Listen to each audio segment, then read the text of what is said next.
Let's dive into our major talking point now, where we're going to be x-raying federal government review on the current economic policy. And of course, we're going to be looking at what they are doing to ensure that Nigerians are going to be having a softer landing in the days ahead. With us in the studio is a political analyst. And of course, he's someone that has been always lending his voice for good governance. We have the privilege of having Neville Obakhedo with us in the studio. Good morning. Good morning, ITV. Good morning, viewers and listeners at home. Okay, now, you're going to help us. Let's look at this current administration, and let's try to merge it with the cry on the street. Different protests coming from different quarter, from Kano to Niger State to part of Southwest. What do you make of it? The current government of the Federal Republic of Nigeria is headed by Asiwaju Ahmed Bola Tinubu. And it is a continuation of the immediate past government of President Muhammadu Buhari, which is a APC-led government. Now, governance is something that's supposed to be proactive. You have a research and development unit of government where you look at what is happening in society, and then you go to your NG room, your decision-making room, to try to assuage the problem that is confronting the people, or you try to make amendment or adjustment to your existing policy that is either portray the government in bad light, or that is not yielding the necessary objective that you set out to achieve. This government is a continuation of the previous government. And under President Muhammadu Buhari, Nigerians were crying. They were crying over insecurity. And the government ended. And it seems as if the government handed over insecurity to this government. And this insecurity continues. That is on one part. The government of President Muhammadu Buhari, like several other governments that have come to be in Nigeria, whether military or civilian,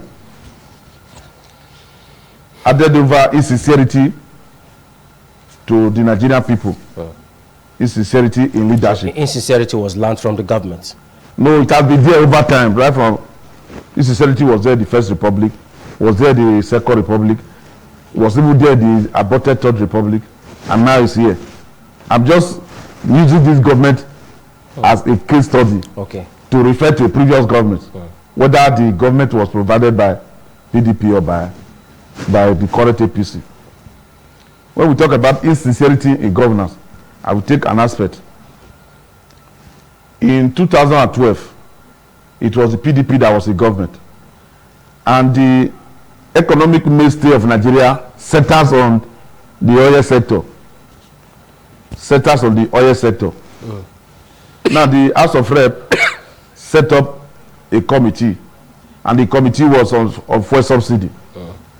And they realized that there was what we call subsidy fraud. In one transaction, in the office of the Accountant General of the Federation, there was payment for subsidy that was 199 million. That was paid 29 times in one day, within 24 hours. That transaction, fuel subsidy transaction, took place 29 times within 24 hours. And it was to a non-existent company. As we speak, 199 million. Yes, as we speak, nobody has gone to prison. Number one. Number two, the money was not set ablaze. The money, it was either in the bank or was used to establish a business. And the government have the capacity to retrieve that money or seize the property and make it a government property. As we speak, nothing happened.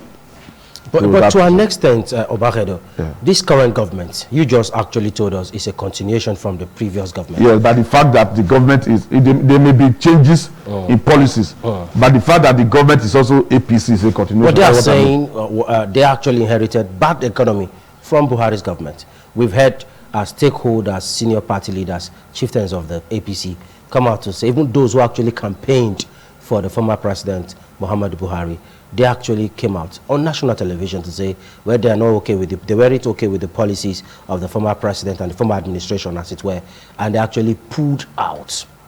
Some of these persons are currently pitching tents with the current president and commander-in-chief of the armed forces, talking about President Bola Ahmed Tinubu.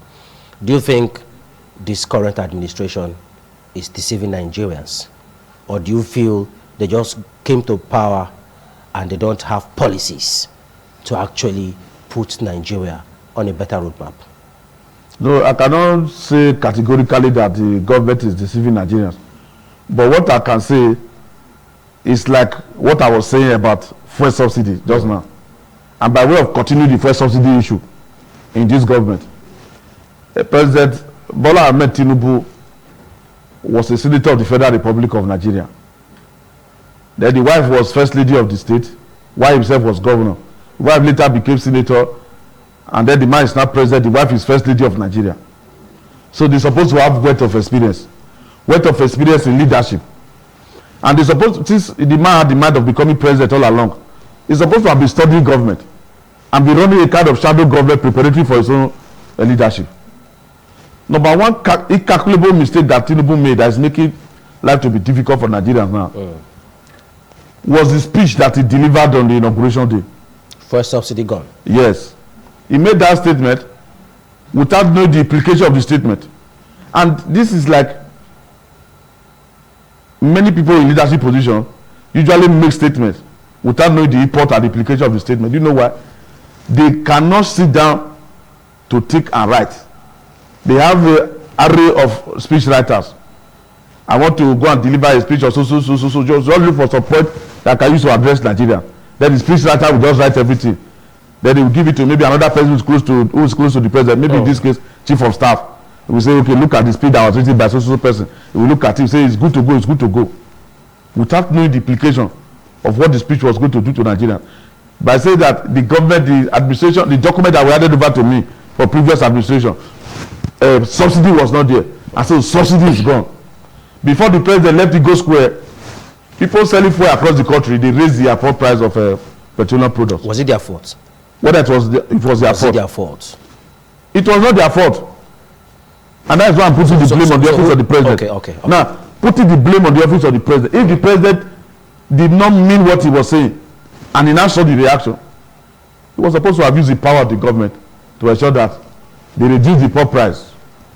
But if you go deep into this fuel subsidy matter, I'm just using fuel subsidy as a case study because Nigeria economy depends on proceeds from fuel or crude oil.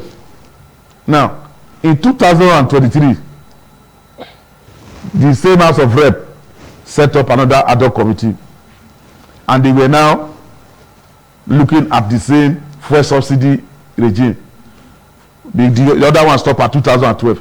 They now started at 2023, 2013 to 2023, which was last year. And now the report showed that NNPC Limited lied when he said that they paid.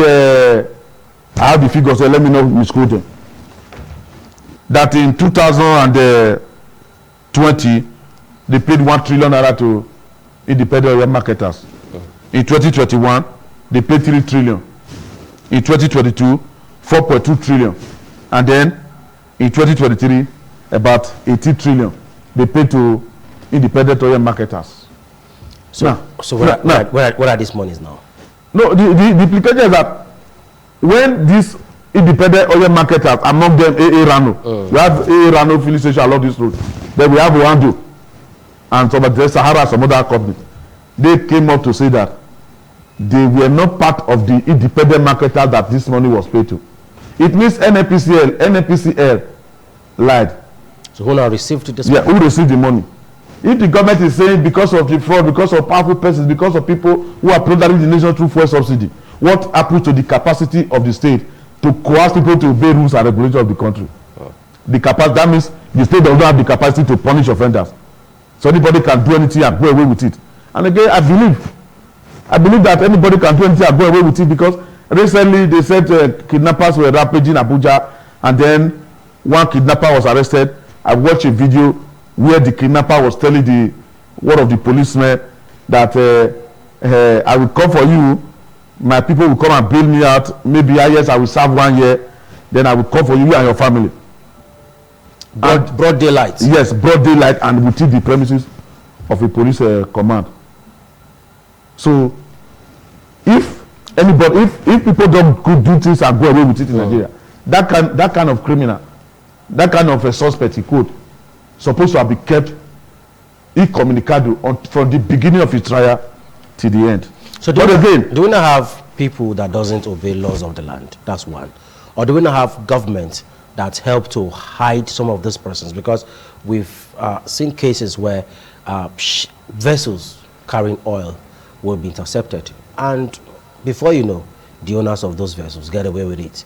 There was a time they said a particular vessel will find its way back on track again. Probably they'll just change the color and all that, and you won't hear anything from the government again. Is that the government is acting, is conspiring with these people to carry out this act? You see, in governance, when a government is on holidays, I say government is on holiday, when the government has failed, whether PDP government or APC government, any government, whether it's Labour Party government or NPP government, so long as the government of Nigeria, if the government has failed, what you see is that people who are supposed to support. We'll quickly go on this break now. We'll return back and continue with the front line of the discussion. Don't go nowhere.